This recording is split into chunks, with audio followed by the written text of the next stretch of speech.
Vamos a leer en el capítulo 4 de Génesis, del versículo 1 al versículo 7. Conoció Adán a su mujer Eva, la cual concibió y dio a luz a Caín, y dijo, por voluntad de Jehová he adquirido varón. Después dio a luz a su hermano Abel, y Abel fue pastor de ovejas, y Caín fue labrador de la tierra. Y aconteció, andando el tiempo, que Caín trajo del fruto de la tierra una ofrenda a Jehová. Y Abel trajo también de los primogénitos de sus ovejas, de lo más gordo de ellas. Y miró Jehová con agrado a Abel y a su ofrenda, pero no miró con agrado a Caín, a la ofrenda suya. Y se ensañó Caín en gran manera, y decayó su semblante. Entonces Jehová dijo a Caín, ¿por qué te has ensañado? ¿Y por qué ha decaído tu semblante? Si hicieres bien, ¿no serás enaltecido? Y si no hicieres bien, el pecado está a la puerta. Con todo esto a ti será tu deseo, su deseo, y tú te enseñorearás de él. Señor, disponemos este momento para que tu palabra pueda hablar a nuestras vidas, para que tu escritura inspirada pueda corregir nuestras vidas, exhortarnos y que sirva para instruir nuestros caminos. Ponemos delante de ti esta enseñanza, que sea para nuestra bendición.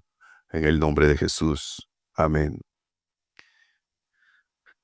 Cuando venimos a la palabra de Dios día tras día, usted tiene que entender que hay verdades que son irrefutables que la palabra de Dios nos enseña.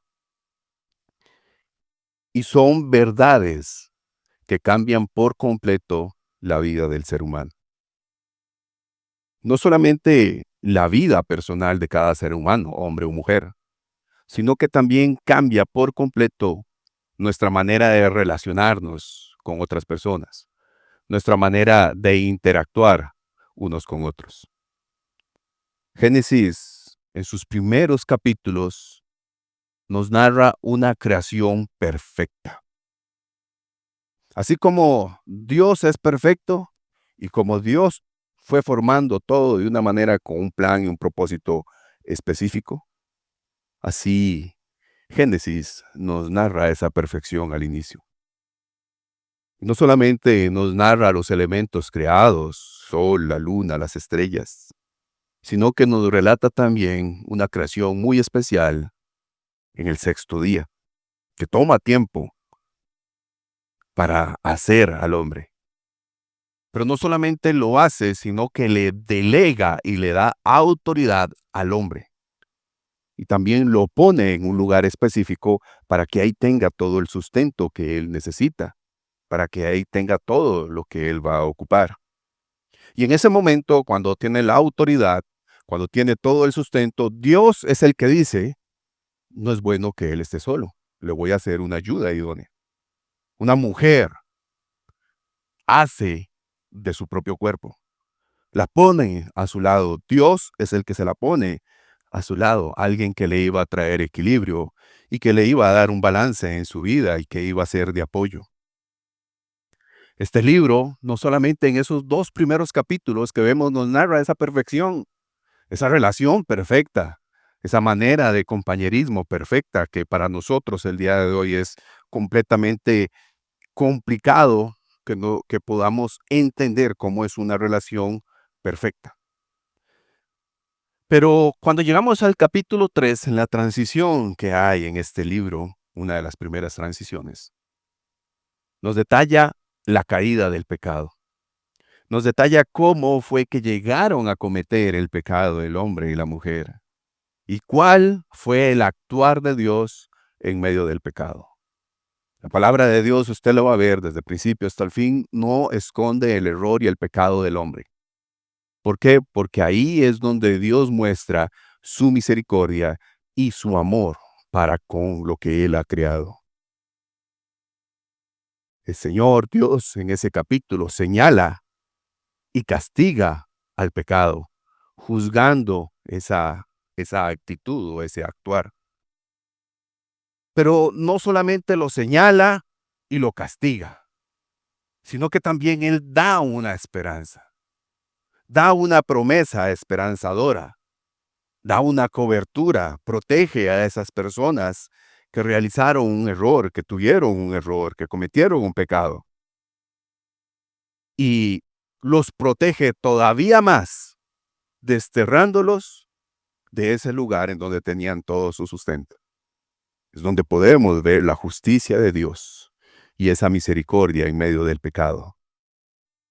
Los protege para que no vivan de esa manera por siempre, teniendo acceso a ese árbol de la vida. Esa pareja entonces recibe la disciplina del Señor. Y al recibir la disciplina del Señor son desterrados y tienen que dirigirse a un lugar para continuar con sus vidas. Porque ya no había forma de regresar a ese huerto en donde tenían todo. Ya no había forma. No había manera de regreso, porque habían querubines y una espada. Ya no había manera de regresar a ese lugar perfecto que Dios les había dado. Entonces, a partir del capítulo 4 hasta el capítulo 11 de Génesis, vamos a encontrar nuevamente el pecado, que es inherente en la vida de las personas o en la narración que nos muestra Génesis hasta ese capítulo. No solamente el pecado, sino las consecuencias que viene con él. Pero en medio de todo ese pecado, en medio de todas esas consecuencias, Dios va a dar una oportunidad. Este capítulo 4 hasta el 11 abarcaría todo un proceso del pecado que degeneró la humanidad, perdón. Y fue de tal grado ese degeneramiento en la vida del ser humano que Dios vuelve a intervenir. Cuando hablo de la intervención de Dios, no quiero darme a entender de que a Dios se le está saliendo de control lo que está sucediendo con la humanidad. No se refiere, cuando hablamos de que Dios interviene, no se refiere de que a Dios se le salió de control la creación de él y que no sabía qué hacer. Más bien me refiero a que Dios es el que toma la iniciativa para castigar el pecado y para traer también él mismo una promesa de restaurar y una promesa de esperanza en medio de la maldad. A eso es a lo que se refiere con la intervención de Dios. Sin la intervención de Dios, solamente hay maldad, pecado y tinieblas. Con la intervención de Dios hay luz, respuesta y esperanza. Eso es la intervención de Dios. Eso usted todo lo vamos a encontrar en el capítulo 4 hasta el capítulo 11, todo ese proceso de degeneración del pecado en la vida del ser humano y en donde también Dios interviene de una manera muy especial para dar una promesa. En este capítulo 4, en el que estamos con sus Biblias abiertas, vamos a ver 4 puntos a los que tenemos que ponerle atención y hoy únicamente vamos a ver 2 puntos. Los 4 puntos serían es que Dios crea la familia como primer punto. El segundo punto es el llamado de atención de parte de Dios. El tercer punto es el pecado. Y el cuarto punto es la misericordia de Dios.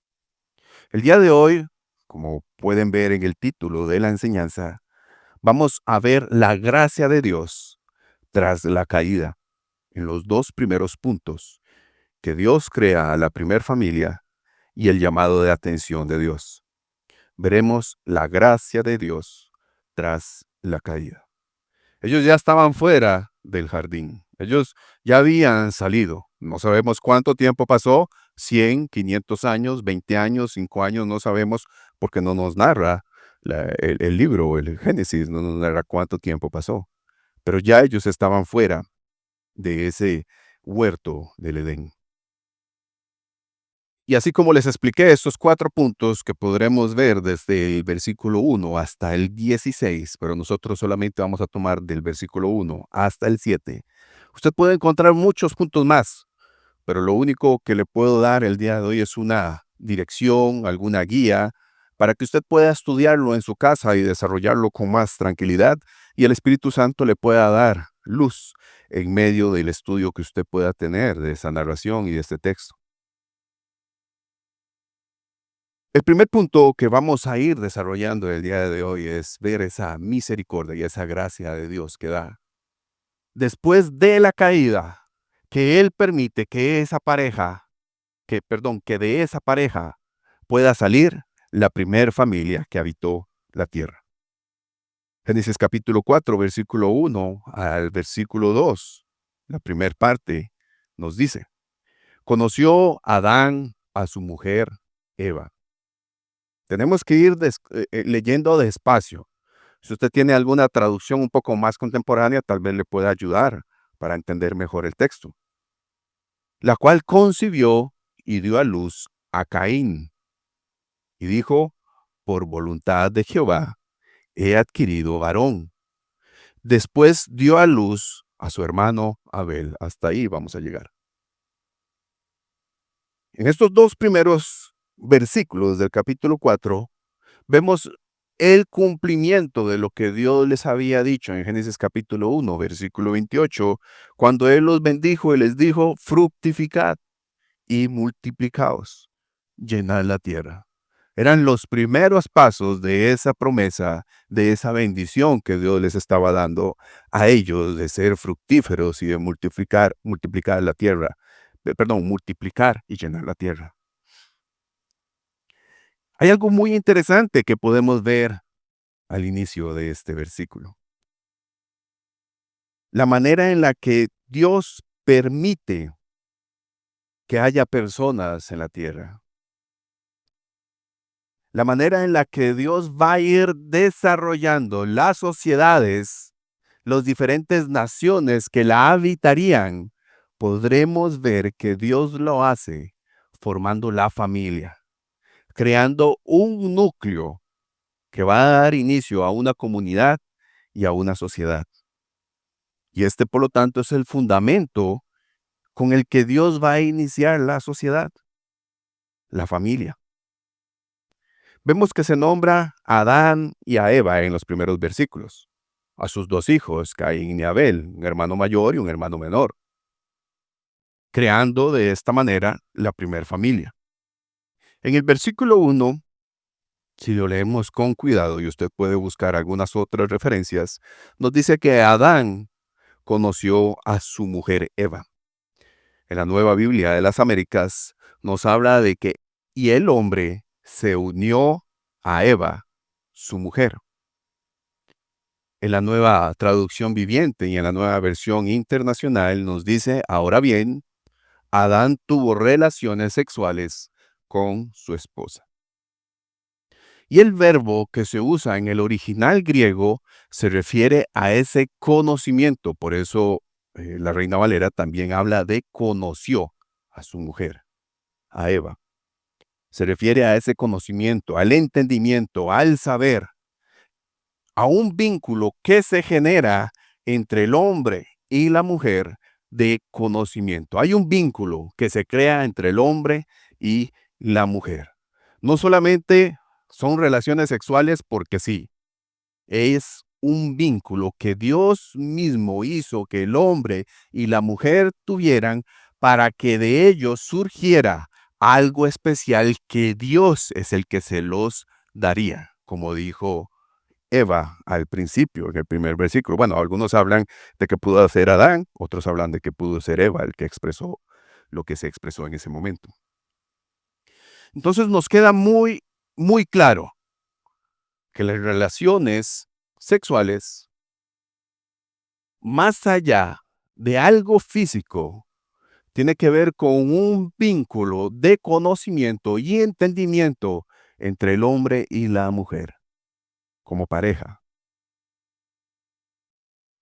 Y en ese momento, cuando hay ese entendimiento, cuando hay esa conexión, cuando hay esa relación entre ellos, cuando se conocen ellos, Dios es el que da hijos. Dios es el que provee esos hijos. Dios es el que bendice a la mujer con tener un hijo. De esta manera, vemos que mediante este acto, este conocimiento, es el que Dios permite para concebir hijos. Es muy importante que lo entendamos así. Y es lo que se exclama en el versículo 2: por voluntad de Jehová. No porque Adán era muy padrote, no. Es por voluntad de Jehová que ella adquirió varón, que Dios la bendijo con tener un varón. En el versículo 2, capítulo 4. Y vean qué interesante, porque ahí es la primera vez en donde se usa la palabra Jehová, o en el original la palabra Yahvé, o Yahweh, como quiera verlo.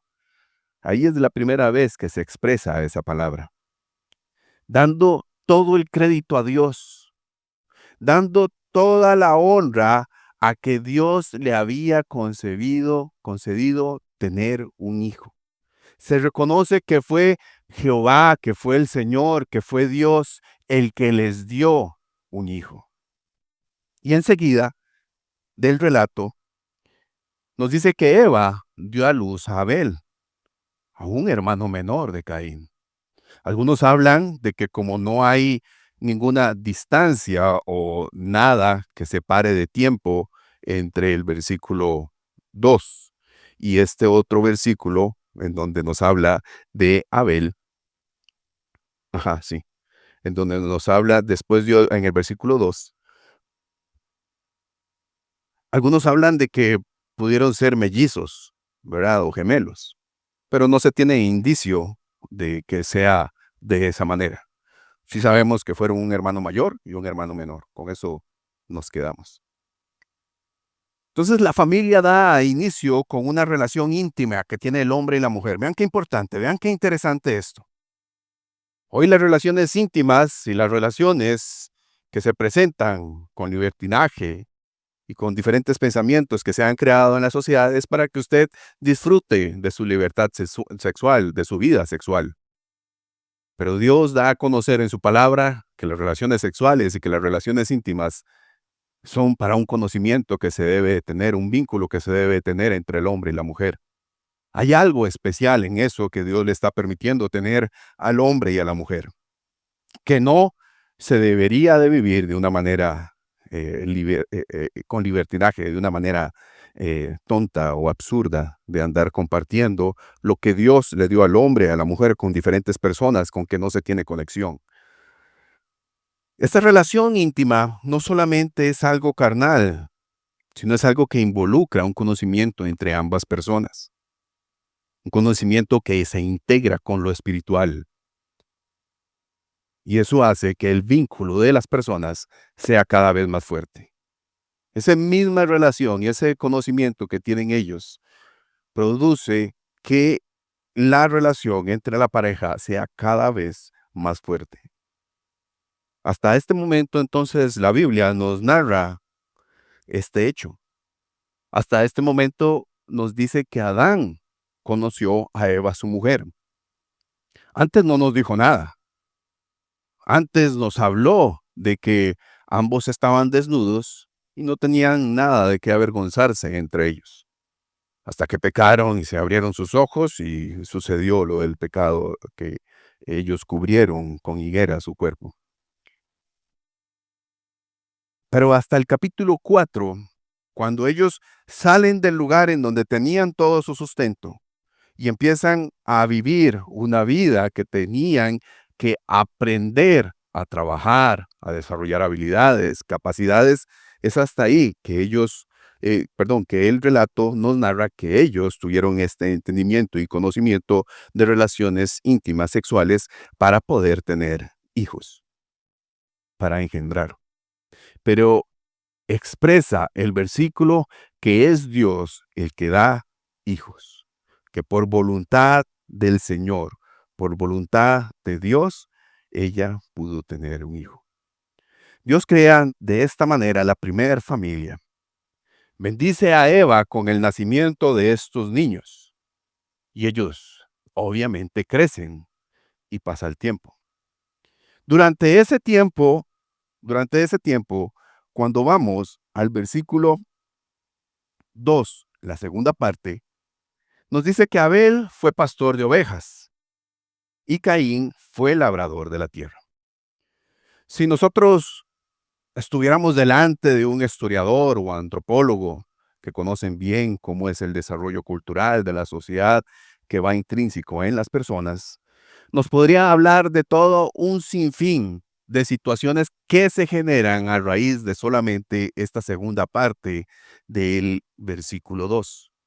Porque cuando se nos habla de que uno fue pastor y el otro fue agricultor o que fue labrador de la tierra, hay capacidades y habilidades que nosotros no vemos reflejadas en ese texto, porque no están ahí, pero vienen intrínsecas en el desarrollo de lo que se nos está hablando.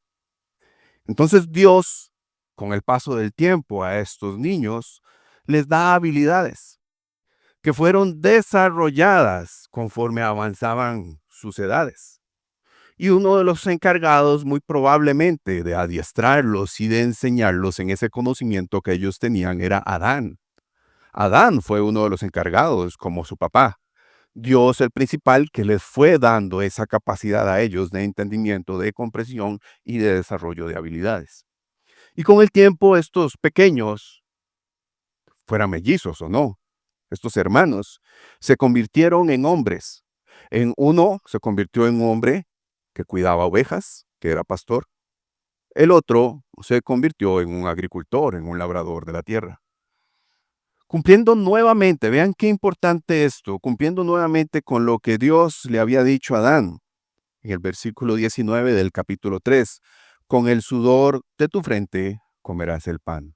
No solamente Adán iba a esforzarse para comer ese pan, para tener ese sustento, sino que sus descendientes también iban a esforzarse para tener esa capacidad de generar algo para su sustento. Entonces Adán, mediante lo que fue aprendiendo, le enseñó a sus hijos. Y ellos, cada uno, como son diferentes, como Dios los dio, por voluntad de Dios se los dio a esta familia, él desarrolló habilidades en las vidas de estas personas. Dios les dio esas capacidades para que se desarrollaran. Y esas habilidades les iban a ayudar a subsistir teniendo comida que producía la tierra y abrigo que producían los animales. Esto es muy importante. ¿Por qué animales?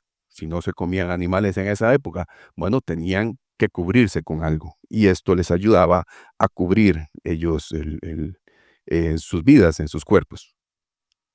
Al pasar el tiempo, Caín y Abel, cada uno por separado, en el versículos 3 al 4, después de que ellos aprendieron, de que Dios les dio las capacidades, de que fueron desarrollándose, de que Dios les dio la capacidad de que ellos pudieran ir creciendo y mejorando en lo que habían aprendido.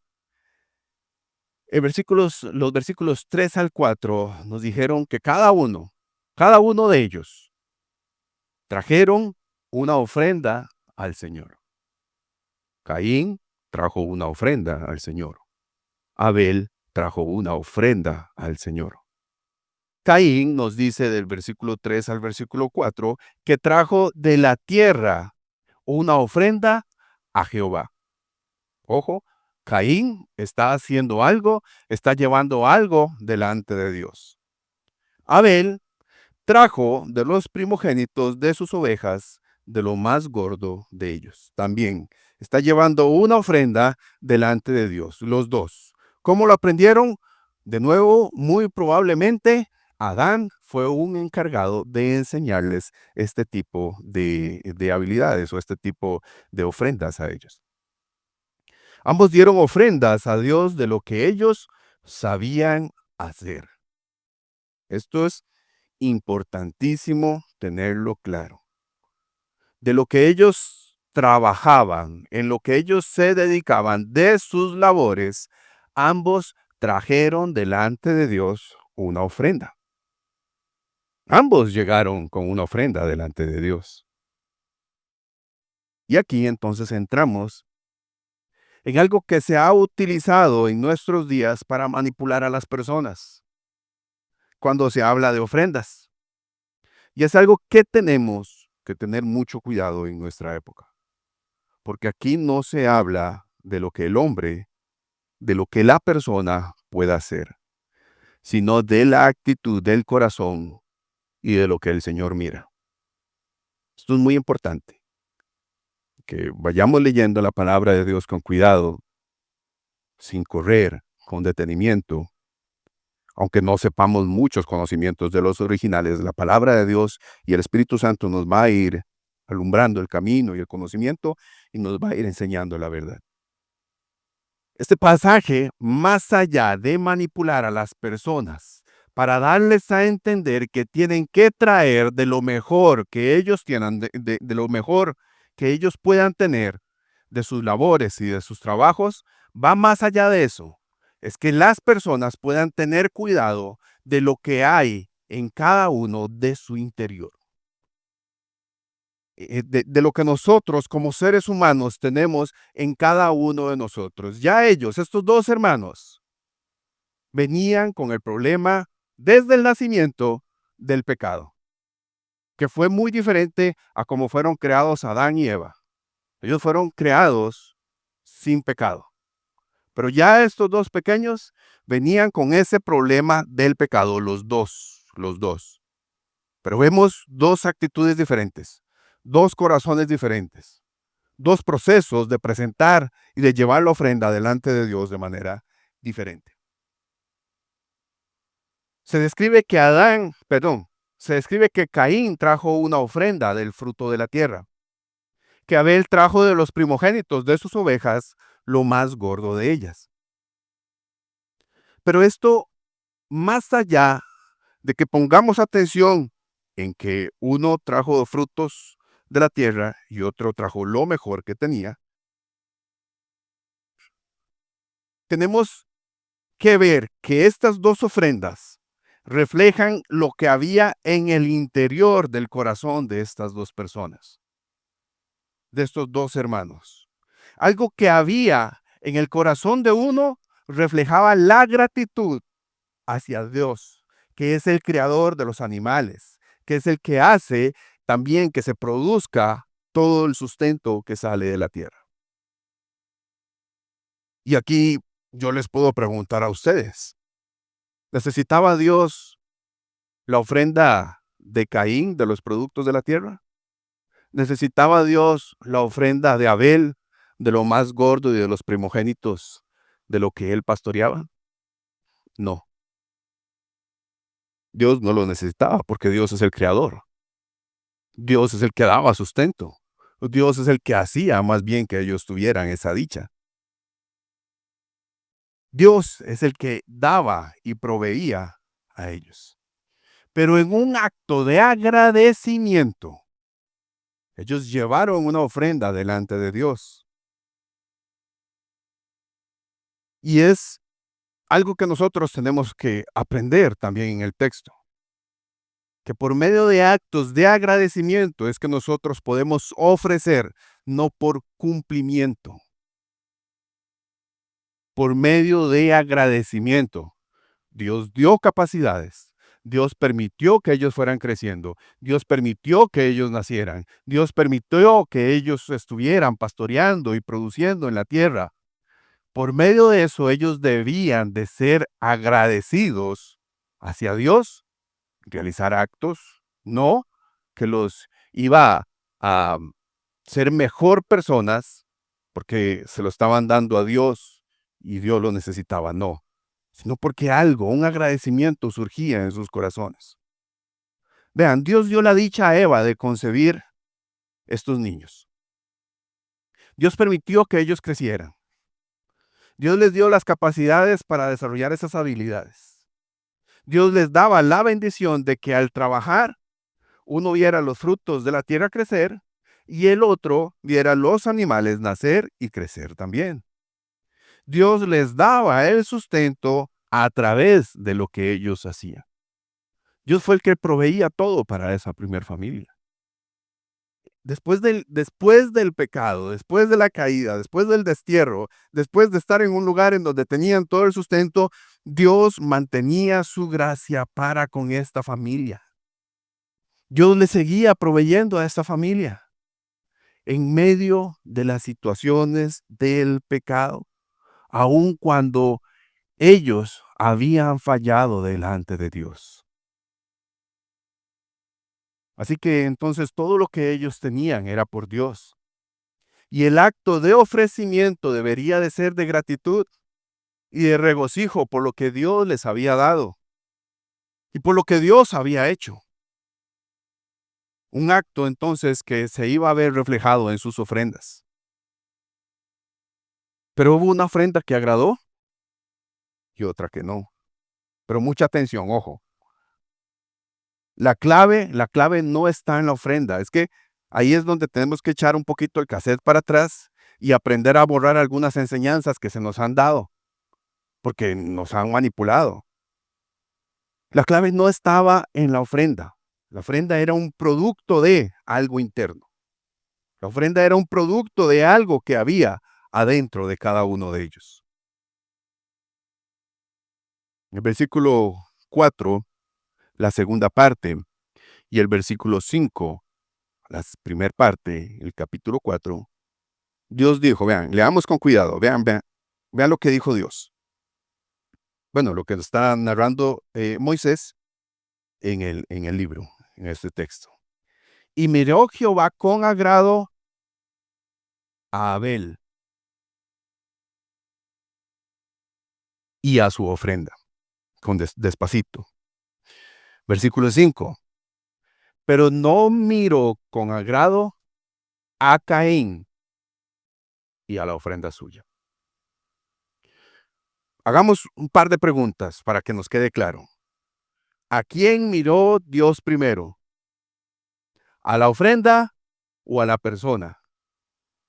En ambos versículos nos habla de que vio primero a la persona.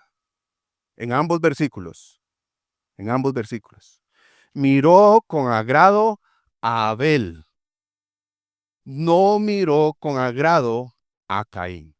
Por lo tanto, algo había en la vida de Abel que lo miró con agrado él y que su ofrenda fue aceptada.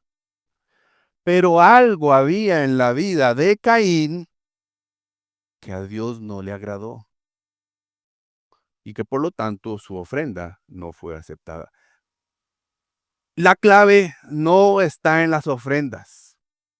La clave no está en lo que ellos trajeron. La clave está en lo que había en el interior de estas dos personas, de estos dos hermanos. Dos hermanos que proveían de los mismos padres, pero que estaban teniendo dos respuestas distintas. Por eso es que tenemos que tener cuidado cuando leemos. Búsquese en internet. Okay, usted puede tener solamente una Biblia, cualquier versión que tenga, pero métase a Google y usted puede buscar 15, 20 versiones de la Biblia. Y si usted no entiende un texto, busque una versión más contemporánea. Y eso le va a ayudar a traer entendimiento y el Espíritu Santo le va a ayudar a usted a que pueda comprender mejor la Escritura. Dios miró a Abel. Dios miró primero a Caín, a las dos personas, vio algo interno, vio algo en sus corazones, inspeccionó sus corazones. Cuando habla la palabra miro, es que no solamente es lo que nosotros hacemos ahorita, mirar, sino que Él va más allá, inspecciona, busca qué hay ahí adentro en sus corazones. Y eso hizo que uno tuviera el visto bueno y el otro no. No dice que vio a sus ofrendas y por lo tanto hizo que Dios se enojara porque no le estaban dando una buena ofrenda. No, no, no, no, no.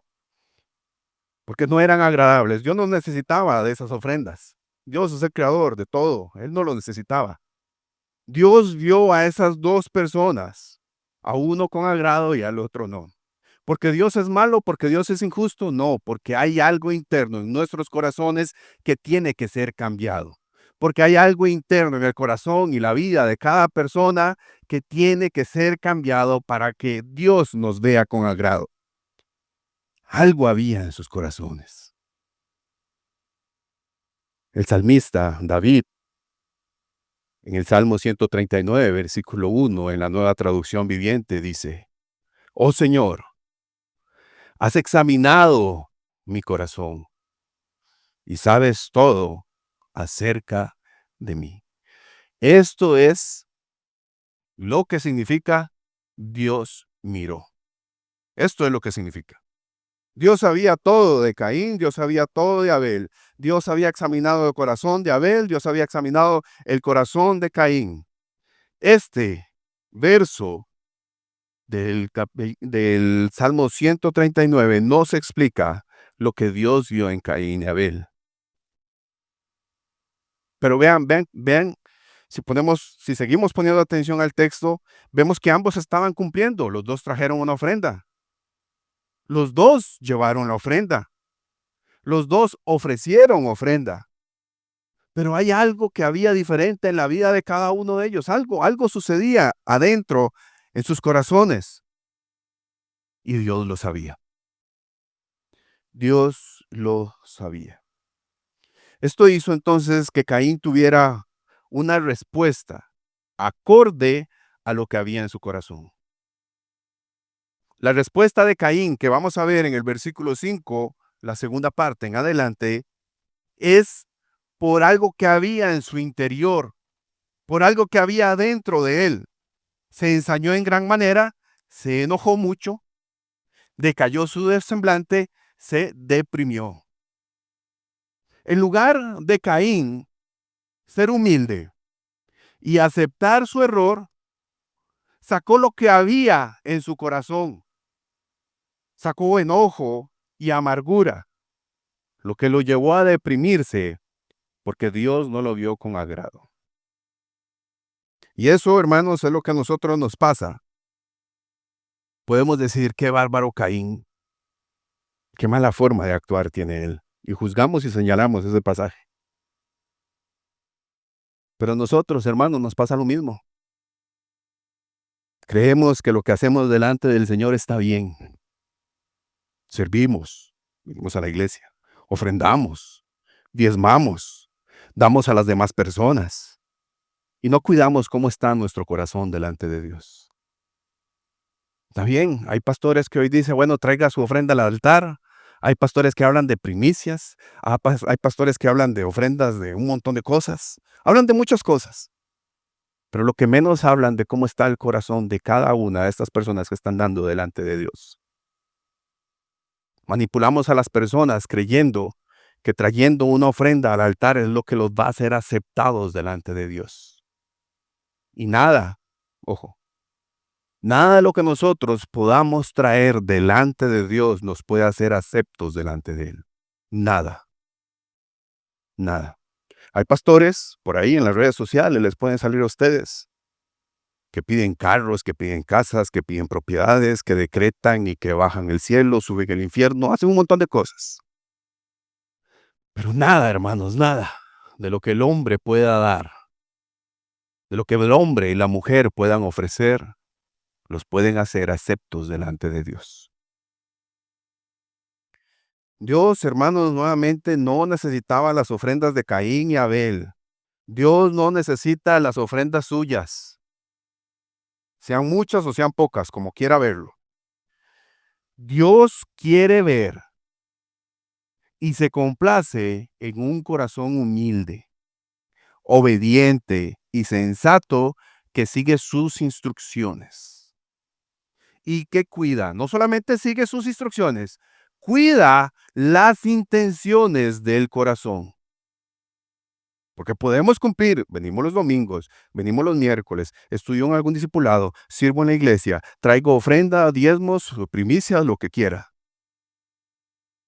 Pero si mis intenciones no son correctas delante de Dios, no hay un agrado. Delante de Dios hay algo que Él no está viendo bien en mi vida. Si tengo un corazón correcto, ahí el texto nos dice, Dios nos va a ver con agrado. Por lo tanto, voy a ser agradecido delante de Dios y voy a dar y ofrecer porque nace de mi corazón. Pero este tipo de enseñanzas no sirve en las iglesias porque no se llenan las cuentas, porque no se llenan las cuentas bancarias, no se mejoran los salarios. No se mejoran un montón de cosas en aspectos materiales. Esto no sirve. Esto no funciona. Y se tiene que utilizar el texto para compartir ideas humanas y moldear el pensamiento de las personas con motivaciones incorrectas. Es muy fácil, pero es muy difícil a la vez. Si tengo un corazón correcto delante de Dios, algo va a surgir en mi interior para yo mostrar ese agradecimiento. ¿De qué manera? Dios lo va a enseñar. Pero si tengo un corazón desobediente y rencoroso, Dios no verá con agrado lo que haga. No importa lo que usted traiga. No importa que usted traiga un Porsche GTR S3, no me acuerdo cuál era, o un Aston Martin, o un Defender último modelo. No importa lo que usted traiga. Dios no lo va a ver eso con agrado. Dios no verá eso con agrado. O no importa si usted trae una monedita pequeñita. Si no hay algo correcto en nuestro corazón, Dios no lo verá con agrado. Pero algo sucedió con una mujer en el Nuevo Testamento. Muchos daban de un montón de cosas. Pero había una mujer que por gratitud y porque algo se generó en su corazón, dio poquito para la vista de las personas, pero con agrado delante de Dios. Y ahí yo no quiero que tampoco usted vaya a tergiversar lo que le estoy diciendo. No diga, no, yo tengo que dar poquito porque al Señor esto es lo que le gusta, que dé poquito. No, no. Hay algo que surge en el corazón de nosotros. Y así conforme el Señor nos va bendiciendo, así tiene que surgir de mi corazón que yo le dé al Señor. Que usted bendiga a niños con útiles, que usted bendiga a una familia que tiene problemas para comprar su diario semanal o mensual, que usted los bendiga, que usted bendiga la comunidad de fe en donde usted se reúne, que lo bendiga. Pero cuide mucho si no hay algo correcto en su corazón, si no hay una intención correcta con dar. Si usted da para que el Señor le devuelva el doble, el triple, lo multiplique, mucho cuidado, porque a Dios no se le manipula con nada. A Dios no se le manipula. Dios no se lo... Hay algo en el corazón que debe haber en nosotros. El Salmo 51, del versículo 16 al 17. Cuando David escribe en su oración de arrepentimiento y reconociendo su pecado, él dice, porque no quiere sacrificio, que yo lo daría. No quieres holocausto, los sacrificios de Dios, no de los hombres. Los sacrificios de Dios son el espíritu quebrantado, al corazón contrito y humillado, no despreciarás tú, oh Dios. David, en medio de esa situación, cuando había sido encarado por el profeta, y reconoce este salmo y se tenía que leer a la comunidad, a las personas en Israel, él reconoce que hay un sacrificio que el ser humano puede dar, que las personas pueden dar, pero eso no es lo que Dios busca. Lo que Dios busca es lo que hay en el interior de esas personas. Humildad y algo que lo lleve a cambiar esa actitud delante de Dios. No es cuánto se pueda dar, hermanos, no se trata de eso. No se trata de traer un montón de ofrendas y de diezmos. No se trata de eso. Qué bendición si usted está dispuesto a dar. Qué bendición, pero hágalo con un corazón correcto. Se trata de las intenciones. Se trata de lo que hay en el interior de nuestro corazón. Se trata de lo que hay dentro de nosotros y de la manera en la que estoy haciendo. Doy porque tengo necesidad. Doy porque tengo crisis financiera.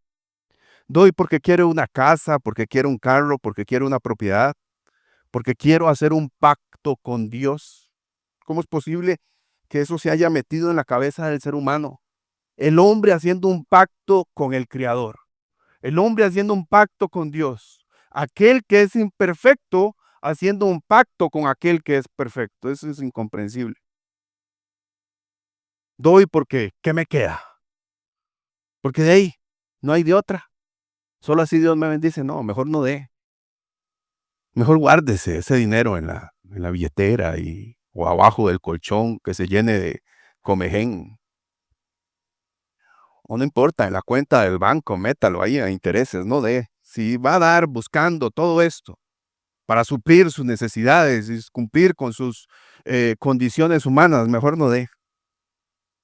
Dios busca algo que está más adentro, más profundo en nuestros corazones. Lo que Dios busca en nosotros es un espíritu humilde que está dispuesto a recibir corrección. Esto nos enseña el pasaje, un espíritu que está dispuesto a recibir corrección, que esté dispuesto a agradarle a Dios.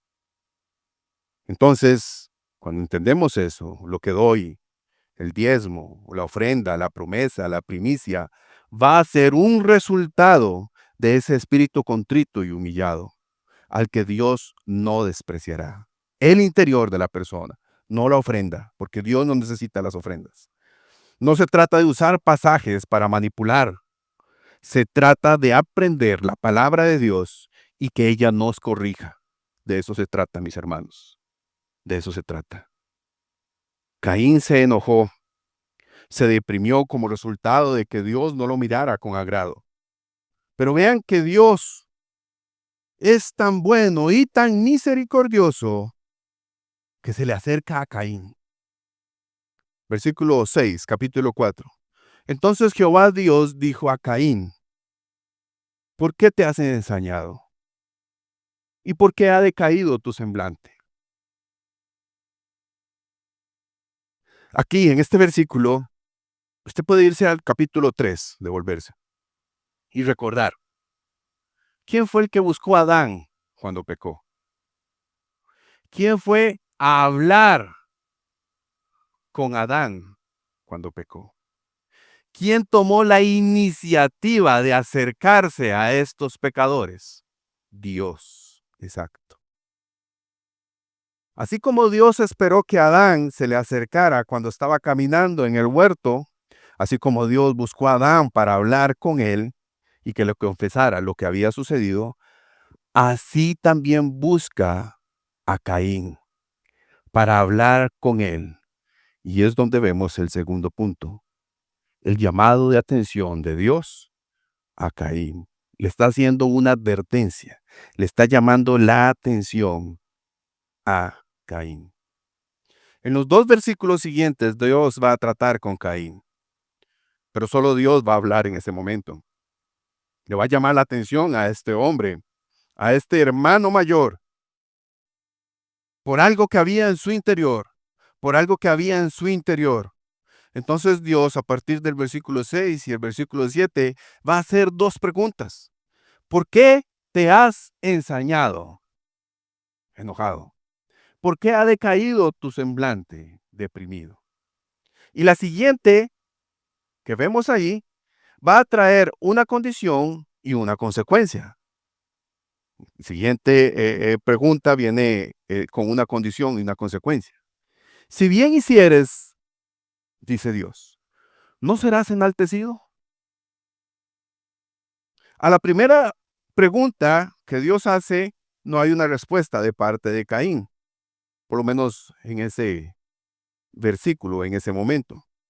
Y a la segunda pregunta, Dios es el que da la indicación de lo que puede suceder. Dios le hace las dos preguntas. ¿Por qué no se acercó y me dijo qué era lo que estaba pasando? ¿Qué es lo que hay ahí adentro? ¿Qué es lo que hay en su corazón? Después le dice, en corrección y condicionándolo, si usted hace bien, no será enaltecido, no será aceptado. Pero ojo, si haces mal, si no haces bien, vean lo que dice el versículo 7, esto es clave. El pecado está a la puerta. Lo que Dios está advirtiendo a Caín es aquello que sucedió en el huerto, en el jardín del Edén. Fue lo que abrió la puerta para que sucediera y pasara todo lo que iba a traer el pecado. Es muy importante que pongamos especial atención en este versículo 7. El pecado está a la puerta. Pero no solamente está ahí en la entrada, nos dice el texto, sino como lo dice la Nueva Traducción Viviente, sino que está al acecho y ansioso para controlar. Está como ese toro Miura que le sueltan al torero, que está con unas ganas de destrozar todo lo que se le ponga enfrente. El pecado no solamente está ahí, pendiente a la puerta, sino que está deseoso, está al acecho y ansioso por controlar. Dios advierte a Caín. Vean cómo muestra la misericordia de Dios a este hombre que tiene una intención mala, que tiene algo incorrecto en su corazón. Dios advierte a este hermano mayor. Dios tiene misericordia de él y se le acerca para hablar con él, para llamarle la atención. Le advierte de las dos opciones que tiene y que ambas tienen consecuencias. El hacer bien hará que sea aceptado. El hacer mal hará que el pecado se aproveche de él y que ese mal lo controle hasta actuar de la manera más equivocada. Esto nos enseña este versículo y este texto. Por eso al finalizar el versículo 7, le dice Dios a Caín, pero tú debes dominarlo y ser su amo, según la Nueva Biblia de las Américas. Pero tú debes dominarlo y ser su amo. Dios está tomando tiempo para que Caín pueda entender que el problema de su corazón es la rebeldía y que esa rebeldía lo llevaría a que sucediera lo mismo que pasó en el jardín del Edén. Caín no solo debía quedarse con que Dios no lo haya visto con agrado. Caín estaba siendo testigo de la misericordia de Dios, de que Dios le estaba llamando la atención, le estaba advirtiendo y estaba reprendiendo su corazón para que cambiara y para que entendiera que debía humillarse y no dejar que esa rebeldía se apoderara de él y lo consumiera. Moisés, escribiendo este texto, muestra la misericordia de Dios. Esa misericordia que Dios tiene aun cuando hay algo que no está bien, aun cuando hay algo que no es correcto delante de Dios. Y eso debía aprender ese pueblo de Israel que estaba saliendo de Egipto. Debía entender que ellos podían experimentar la misericordia de Dios y que Dios le daba la oportunidad de humillarse y arrepentirse cuando algo malo acechara sus corazones. Y por lo tanto, al hacer bien, iban a ser agradables delante de Dios y aceptados. Mis hermanos, el pecado está a la puerta. No solo en ese pasaje. El pecado está a la puerta y está ansioso por controlar. Si no atendemos a la voz de Dios, al mandato de Dios, a sus palabras escritas en este libro, si no somos obedientes a su palabra, el pecado se adueñará y dominará. El pecado controlará y no seremos agradables delante de Dios. Este pasaje es usado entonces de una manera mala para motivar las ofrendas y animar a las personas a dar lo mejor que tengan. Pero la realidad supera esas enseñanzas. La realidad es que debemos de cuidar nuestros corazones. Debemos de cuidar de no ser de agrado delante de Dios. Porque no importa, nuevamente les digo, lo que nosotros podamos dar, las ofrendas que podamos traer. Si nuestro corazón no es correcto, nada de eso va a cambiar lo que seremos delante de Dios. Por mejor ofrenda, por más número grande que usted dé, nada de eso va a cambiar lo que seremos delante de Dios. Pero incluso si nosotros somos realistas y vamos más allá, no hay nada que nosotros podamos presentar delante de Dios. No hay nada. No hay nada que nosotros podamos presentar delante de Dios para ser aceptados, para que nos mire con agrado. No hay nada. Usted y yo no hay nada que podamos hacer. Solo uno pudo hacerlo por nosotros. Solo uno pudo hacerlo por nosotros. Cristo, el sacrificio perfecto delante de Dios, para que el Padre nos pudiera aceptar como hijos. ¿Cómo nos podía aceptar el Padre, Dios, creador de todas las cosas, siendo nosotros imperfectos y pecadores? Solo Cristo lo pudo hacer por nosotros. Y es a Él a quien nosotros debemos de ver, como dice el escritor de Hebreos. Debemos de seguir, porque solo a través de Él somos aceptados delante de Dios. Sus ofrendas no lo hacen acepto delante de Dios. Es Cristo, su sacrificio perfecto, el que lo hace ser aceptado delante de Dios. Caín estaba recibiendo el llamado de atención de Dios. Israel está recibiendo ese llamado de atención a través de ese escrito. Nosotros estamos recibiendo ese mismo llamado de atención, no para que lo dejemos pasar por alto, sino para que nos humillemos delante de Dios, seamos sinceros delante de Dios. Y esa, hermanos, es precisamente la gracia de Dios siendo demostrada en nuestras vidas. Todavía la gracia y su misericordia se muestra en nosotros por medio de lo que Cristo Jesús hizo en la cruz del Calvario. Y podemos venir una y otra vez humillándonos delante de Él, aceptando que hemos fallado, aceptando que tenemos errores en nuestro interior y que eso malo solamente Dios a través de su palabra y por el Espíritu Santo que ha puesto en nuestras vidas va a ir siendo corregido. El apóstol Pablo escribe a un ministro joven, Tito, capítulo 2, versículos 11 al 14. Porque la gracia de Dios se ha manifestado para salvación a todos los hombres. ¿Qué se manifestó? La gracia de Dios. Si se hubiera manifestado lo que nosotros merecíamos, es solamente muerte.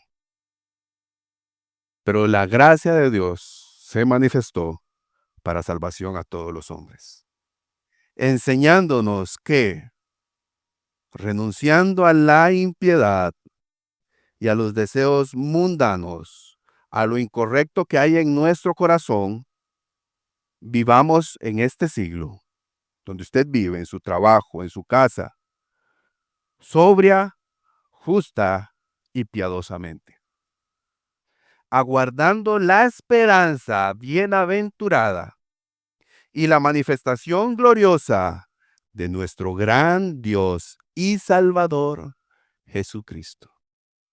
Por eso tenemos que cuidar nuestros corazones, porque hay una esperanza más grande que llena nuestros corazones, y es el regreso de nuestro Dios y Señor Jesucristo. Pero vea lo que hizo ese Señor Jesucristo, que es lo que nos hace aceptos delante de Dios y por el cual nosotros recibimos esa gracia salvadora. Quien se dio a sí mismo por nosotros para redimirnos de toda iniquidad y purificar para sí un pueblo propio, celoso de buenas obras. Hermanos, lo que refleja Caín es la realidad y la condición del ser humano, lo malo que hay dentro de nosotros. Pero Dios muestra su gracia buscándolo y tratando de corregir esa acción. Hoy nosotros tenemos esa gracia salvadora. Usted que me está escuchando, usted que está aquí sentado, tiene esa gracia salvadora. Por medio de esa gracia, usted es acepto delante de Dios. Y por medio de eso, hay un regocijo que surge en los hijos de Dios que los lleva a ser agradecidos y a dar, no por condiciones, no por necesidades, sino reflejando el agradecimiento y el gozo que hay en el interior de cada persona.